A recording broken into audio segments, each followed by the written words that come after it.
Guys നിങ്ങൾക്ക് customisation ചെയ്ത് അടിപൊളിയായിട്ട് കൊണ്ടുനടക്കാൻ പറ്റിയ ഓപ്പറേറ്റിംഗ് സിസ്റ്റം പറഞ്ഞുതരാം. മീൻസ് ഓപ്പൺ സോഴ്സ് ആണ് ഇത്. നിങ്ങൾക്ക് എങ്ങനെ വേണമെങ്കിൽ നിങ്ങൾക്ക് ഈ ഓരോ ഓപ്പറേറ്റിംഗ് സിസ്റ്റത്തെ കസ്റ്റമൈസ് ചെയ്യാം. ഇതിൻ്റെ സോഴ്സ് കോഡ് അവൈലബിൾ ആണ്. ഗൈസ് ഞാൻ പണ്ടേ തൊട്ട് വിൻഡോസ് യൂസറായിരുന്നു. മീൻസ് ഞാൻ വിൻഡോസ് എക്സ്പീരിയൻ തുടങ്ങിയ ഒരാളാണ്. ബട്ട് എനിക്ക് വിൻഡോസിൽ മീൻസ് നമുക്ക് ഇഷ്ടംപോലെ സോഫ്റ്റ്വെയർ കമ്പാറ്റബിലിറ്റി ഗെയിംസ് ആവാം, അല്ലെങ്കിൽ നമ്മുടെ സോഫ്റ്റ്വെയർസ് ലൈക്ക് അഡോബിൻ്റെ സോഫ്റ്റ്വെയർസ് വരെ നമുക്ക് നമ്മുടെ വിൻഡോസിൽ നിന്ന് നമുക്ക് അടിപൊളിയായിട്ട് ഉപയോഗിക്കാൻ പറ്റും. പിന്നെ ഈസി ടു യൂസും ആണ്. ആർക്ക് വേണമെങ്കിലും നമുക്ക് വിൻഡോസ് ഉപയോഗിച്ച് തുടങ്ങാം അവരുടെ കമ്പ്യൂട്ടർ യൂസ്. ബട്ട് ഞാൻ 2020 തൊട്ട് ലിനക്സ് ഒന്ന് ട്രൈ ചെയ്തു. മീൻസ് ലിനക്സിലെ ഏറ്റവും കൂടുതലും ഫസ്റ്റ് യൂസ് ചെയ്ത ഡിസ്ട്രോ എന്ന് പറഞ്ഞാൽ നമ്മുടെ ഉബണ്ടു ആണ്. ഉബണ്ടു 10.04. മീൻസ് ഞാൻ പറയുന്നത് വരുന്ന ലിനക്സ് ഡിസ്ട്രോയിൽ വരുന്ന നമ്മുടെ ഫെഡോറ ലിനക്സിനെ പറ്റിയാണ്. മീൻസ് ഇതിൽ വരുന്ന ടൺസ് ഓഫ് കസ്റ്റമൈസേഷൻ ടൂൾസ് ഉണ്ടല്ലോ, സീനാണ് സത്യം പറഞ്ഞത്. നമ്മൾ എങ്ങനെ വേണമെങ്കിൽ നമുക്ക് കസ്റ്റമൈസ്, നമ്മുടെ ലോക്ക് സ്ക്രീൻ ആവാം, പിന്നെ നമ്മുടെ ഹോം സ്ക്രീൻ. ലിനക്സിൻ്റെ ഏറ്റവും വലിയ യൂസ് എന്ന് വെച്ചാൽ നമ്മുടെ റാം യൂസേജ്. അതിന് നമ്മുടെ സിസ്റ്റം റിസോഴ്സസ് വളരെ കുറവുള്ള സിസ്റ്റം മതി.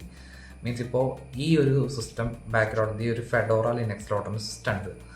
ഇത് 4 GB Ram and it's running on A Pentium processor. പണ്ടത്തെ കമ്പ്യൂട്ടറാണ്. മീൻസ് 2013 എന്നിട്ടും വളരെ സ്മൂത്താണ് ഗൈസ്. മീൻസ് ഞാൻ ഇതിൽ ലൈവ് വാൾപേപ്പർ ഉണ്ടാണ്. ബട്ട് ഇതിൻ്റെ മെമ്മറി യൂസേജ് ഒക്കെ വളരെ ലിമിറ്റ്, മീൻസ് വളരെ കുറവാണ് ഗൈസ്. ഇപ്പോൾ നിങ്ങളുടെ 4 GB സിസ്റ്റങ്ങളൊക്കെ നല്ല അടിപൊളിയായിട്ട് ഈവൻ പെർഫോം ആവും എന്ന് പറഞ്ഞാൽ ഇത് ലിനക്സ് ആയതുകൊണ്ട് വിൻഡോസിൻ്റെ സോഫ്റ്റ്വെയർസ് നമുക്ക് കമ്പാറ്റബിൾ ആയിട്ടില്ല.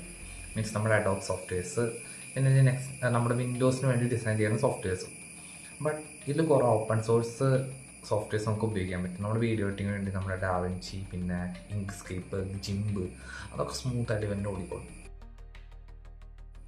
ഗൈസ് ഞാൻ ഇപ്പോൾ ലിനക്സിലേക്ക് മാറി. കാരണം എന്താണെന്ന് വെച്ച് കഴിഞ്ഞാൽ മീൻസ് വിൻഡോസ് ഇല്ലാത്ത കാരണം കൊണ്ട് തന്നെ മീൻസ് വിൻഡോസിൻ്റെ ഓരോ അപ്ഡേഷനിൽ ഓരോ പണിയാണ് കിട്ടിയിട്ടുകൊണ്ടിരിക്കുന്നത്. ചില സമയത്ത് C ഫയൽ കറക്റ്റ് ആവാം, പിന്നെ നമ്മുടെ ഡാറ്റ ലോസ് ഉണ്ടാവാം, മീൻസ് നമ്മുടെ ബിറ്റ് ലോക്കർ കാരണം കൊണ്ടുള്ള ഇഷ്യൂസ്, അങ്ങനെയൊക്കെ ഗൈസ്. അതുകൊണ്ട് like Linux is best. Means Linux ബെസ്റ്റാന്ന് പറയുന്നത്. ബട്ട് ഫെഡോറ ഇപ്പോൾ നിങ്ങളൊരു ലിനക്സ് ആദ്യമായിട്ട് ഉപയോഗിക്കാൻ പോകുന്ന ആളാണെങ്കിൽ നിങ്ങൾ ആദ്യം ഉബണ്ടുന്നോ അല്ലെങ്കിൽ ലിനക്സ് മിൻറ്റിന്ന് തുടങ്ങണം. പിന്നെ ദെൻ ഫെഡോറയിലേക്ക് വന്നു കഴിഞ്ഞാൽ നിങ്ങൾക്ക് കുറച്ചുകൂടി ഈസി ആയിരിക്കും ലിനക്സ് ഉപയോഗിക്കാനായിട്ട്.